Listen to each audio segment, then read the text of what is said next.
Et yo tout le monde, c'est Poux et aujourd'hui on se retrouve pour une nouvelle vidéo et ben toujours sur Nations Glory. Donc bah, tout d'abord en vrai je pense, je vous dois quelques excuses parce que ça fait ça fait un bon mois et demi, j'ai pas tourné de vidéo.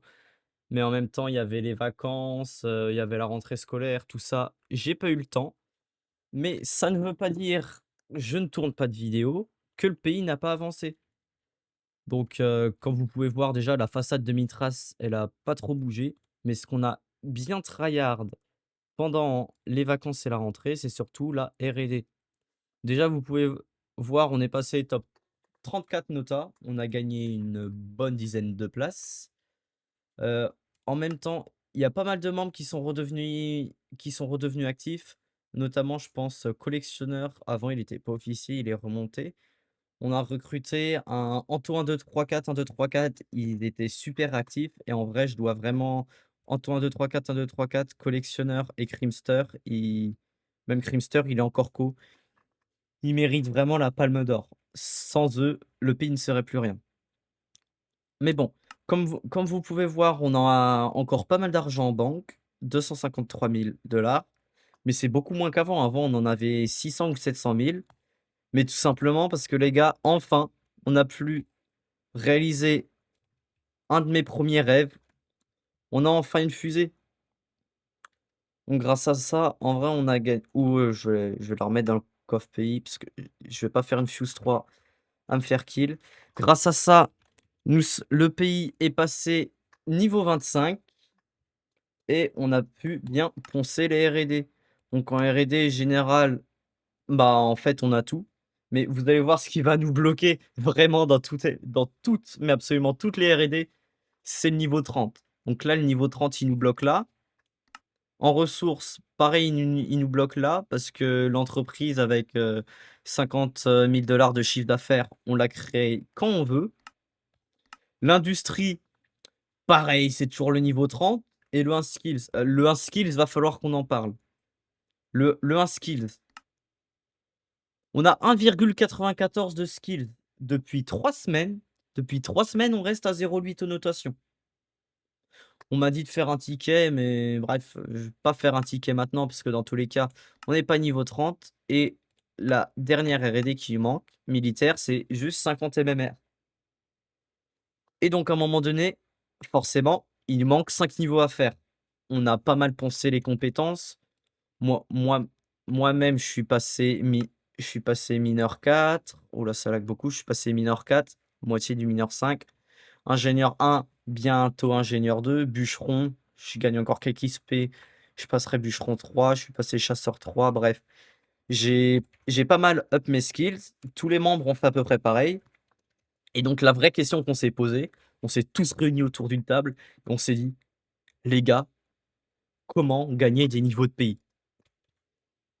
Donc c'est là, on s'est mis à regarder toutes les courbes statistiques qu'on avait, elles étaient toutes, plutôt en hausse, sauf celle-là parce que si vous vous demandez là, Crimster, il a beau être bien gentil. Des fois, on comprend pas ce qu'il fait. Il a banni 4 membres comme ça, tu sais pas pourquoi, mais c'est pas grave. Mais toutes les courbes sont relativement en hausse, sauf une, les guerres. Les guerres là, flux platonique comme courbe, en tu meurs. Donc c'est pour ça, le orange en vrai, il y a pas mal, et voilà, j'ai crash, ça y est. Bon, bah, j'ai crash. Les gars, en vrai, découvert d'un nouveau bug.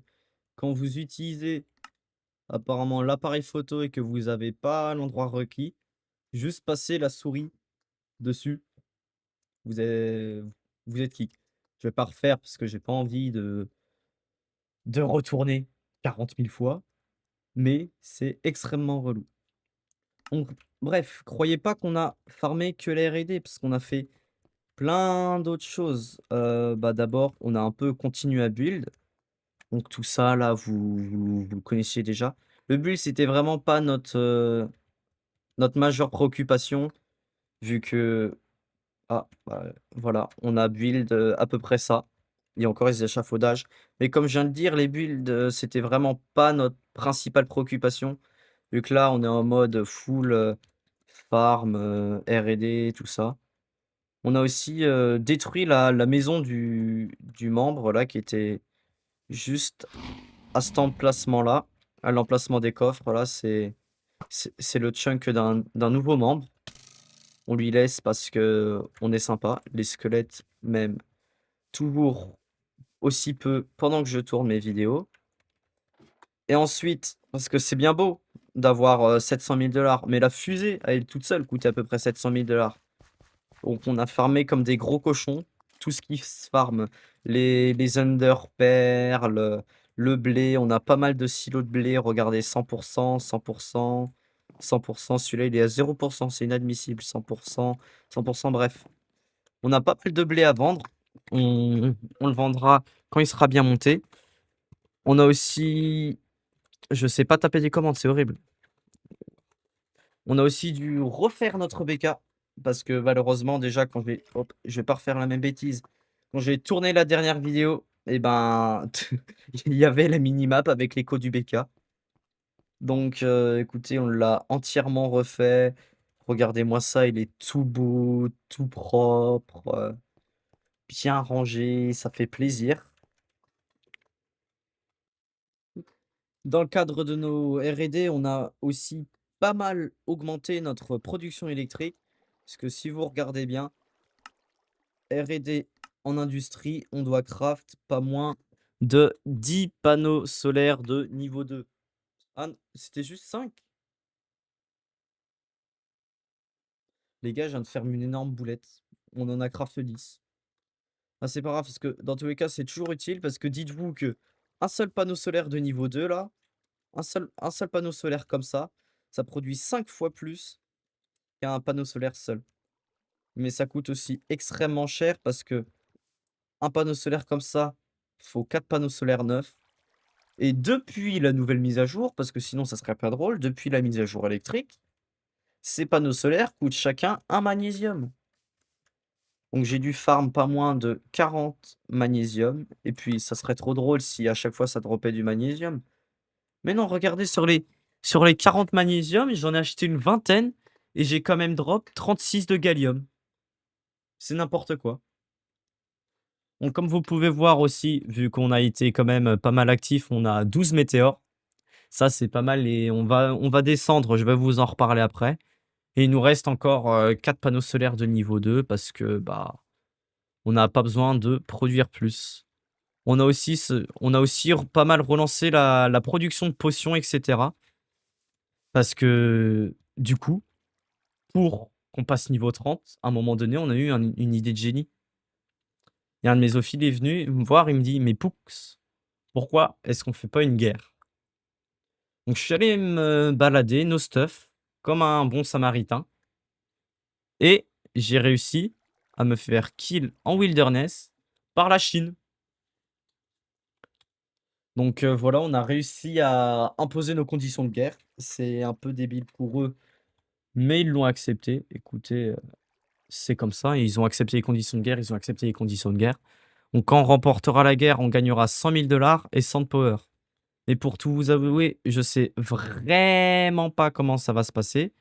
Parce que si vous regardez, la Chine, depuis qu'on leur a déclaré une guerre, ils sont ils ont le mec, le chef là, Tisnitz, imprononçable son pseudo d'ailleurs, il a littéralement banni tout le monde du pays. Il a banni tout le monde du pays, il a retiré tout l'argent qu'il y avait en banque. Ils sont que 3 dans le pays, donc résultat, nous sommes en guerre contre un pays qui va bientôt se faire disbande. Donc pour ça, hein, vous inquiétez pas, moi j'aime bien me faire, quand même de l'argent sur le dos du staff. Donc j'ai fait une petite plainte anti-jeu pour, entrave à la guerre et bah, je sais pas du tout ce que ça va donner, je vous avoue.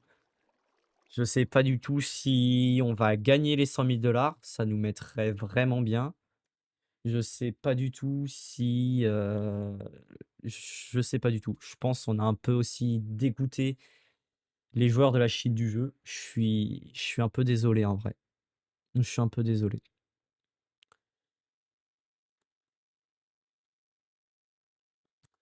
Mais bon, en vrai, faut pas être trop être désolé quand même parce qu'il allait me chercher Kill Wild. Bon, c'est pas grave parce que le prochain moyen d'augmenter les levels de son pays, ce sont les Warzones, bien sûr. Donc nous, on a l'avantage que vu qu'on est dans la dynastie, vous voyez, l'empire nigérien, concrètement, ce sont nos alliés. Donc théoriquement, avec un bon sens de la diplomatie et cetera, on a réussi à pas mal capturer les Warzones. On doit comme vous voyez, on a un peu de power, un peu de skills, tout ça, mais ça fait très, très longtemps on les a pas capturés. Parce que nous, on va pas trop PVP Warzone. Franchement, nous pour nous, les Warzone, c'est vraiment que du bonus et à chaque fois du coup pour les Warzone, on y va full faire. À chaque fois là, il y a ce mec là, que vous pouvez voir dans le tab RP. Il a le rôle RP, il s'appelle Elos2. C'est un streamer tout pareil. Si vous voulez, hier j'ai fait un stream. Bon, j'avais oublié de brancher mon micro, mais ça, c'est qu'un détail. Mais à chaque fois qu'on va cap les Warzone, ce Elos, même si c'est pas sa Warzone, faut qu'il se ramène, faut qu'il nous tue juste pour le plaisir. Donc c'est un peu chiant. Du coup, on s'est constitué une petite réserve d'Ecodesh. Top, donc voilà, grossièrement, toutes les réserves d'Ecodesh du pays. Faut savoir que pourquoi il y a un cat bon, je vais le prendre, mais il y a vraiment des trucs random là-dedans. Faut savoir que on n'a pas accès aux écotrons dans le pays.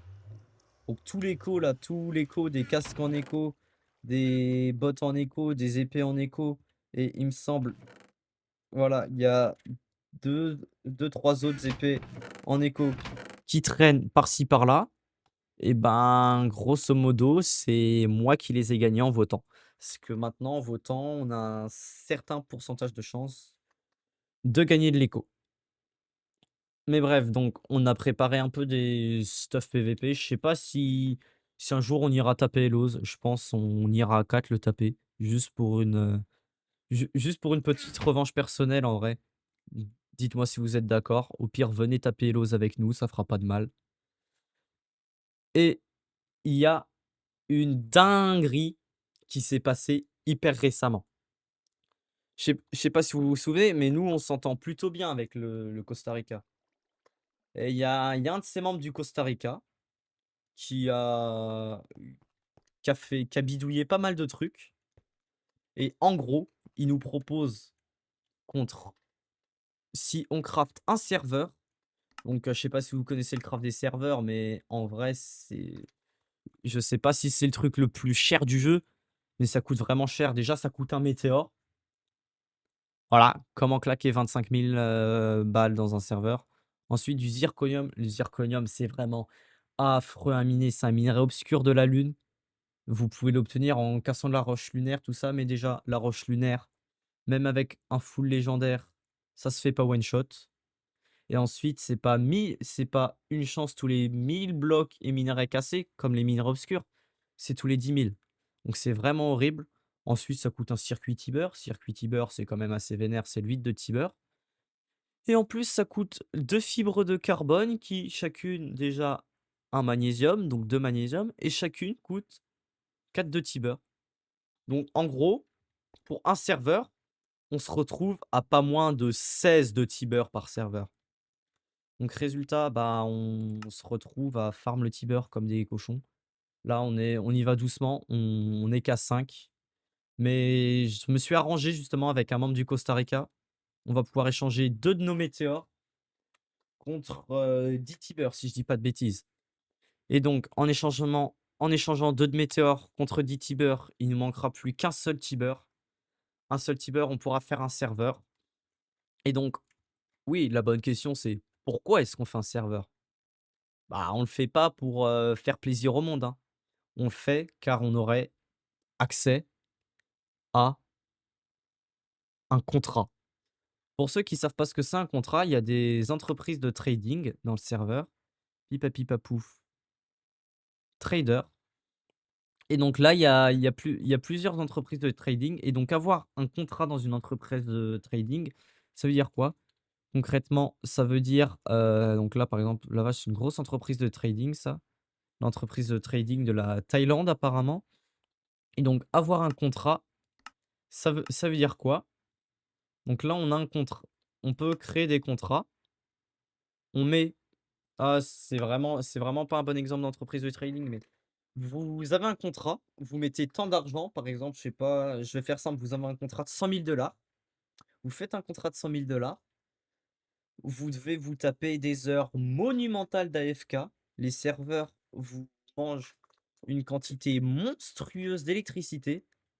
Mais si vous vous débrouillez bien, tous les jours, juste en faisant de l'AFK, avec 100 000 $, vous vous faites 4%. Votre contrat prend 4% par jour. Donc nous, théoriquement, avec 100 000 $, sans rien faire, on ferait 4 000 $ par jour. Donc, bah, là, on est en train de farm pour avoir un contrat et on espère avoir un contrat le plus élevé possible et que l'entreprise de trading, fasse bien les 4% tout le temps.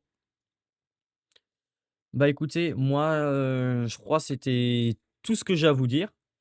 N'hésitez pas à rejoindre le pays parce que on recrute toujours des membres actifs, notamment pour le build. Là, on a farm pas mal de matériaux. Il nous manque, vraiment plus qu'à les poser. En plus, j'ai eu une idée de génie, parce que vous vous souvenez, avant, on faisait juste un copier-coller de la map de build. Donc c'est pour ça, à un moment donné, j'ai tryhard le côté gauche du build et j'ai juste fait un schématique du côté gauche pour le côté droit. Donc, voilà, je trouvais que c'était une plutôt bonne idée, donc on avance assez rapidement pour le build et n'hésitez pas à venir nous aider, à vous abonner aussi si vous voulez continuer à suivre, l'avancée du RD Congo et puis, bah, je vous dis à la prochaine. À plus tout le monde, c'était Poux. À plus.